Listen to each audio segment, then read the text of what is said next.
ప్రియ సంగమా, నేను ఒక మాట మీకు జ్ఞాపకం చేయాలని నేను ఆశపడతా ఉన్నాను. చర్చికి వచ్చిన తర్వాత కొంతమంది దేవుణ్ణి స్తుతించడానికి సిగ్గుపడుతున్నారండి. లేచి నిలబడడానికి, రెండు చేతులు పైకెత్తి స్వరమెత్తి గంభీరంగా ఆరాధన చేయడానికి సిగ్గుపడతా ఉన్నారు నేటి క్రైస్తవులు. పౌలు శీలల్ని బంధించి జైల్లో వేసేశారు, చెరసాలలో. వారిద్దరు కూడా ఆ రాత్రి దేవుణ్ణి పాటలు పాడుతూ గంభీరంగా ఆరాధన చేశారు. చుట్టుపక్కల అనేక మంది ఖైదీలు చూస్తా ఉన్నారు వారిని. వీళ్ళు ఏమైనా సిగ్గుపడ్డారా?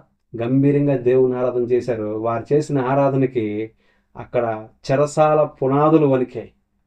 అందరి సంఖ్యలు తెంపబడ్డాయి. ఎంత గొప్ప ఆరాధన అండి! వారు సిగ్గుపడలే. నువ్వు సిగ్గుపడకుండా నువ్వు దేవుని ఆరాధన చేసిన రోజున నీకున్న ఆత్మ సంబంధమైన ప్రతి సంఖ్యలు తెగిపోతాయి. కాబట్టి నేను మీతో చెప్పేది ఏంటంటే, ఎవరు ఏమైనా అనుకోనివ్వండి, బయట వాళ్ళే కానీ మన సంఘంలోనే మన పక్కోడే కానీ. ముఖ్యంగా పక్కోళ్ళు ఏమనుకుంటారో, అతను చూస్తున్నాడో ఈమె చూస్తుందా అని అనుకోవద్దండి. నీవు సంఘానికి వచ్చింది దేవుణ్ణి ఆరాధన చేయడానికి.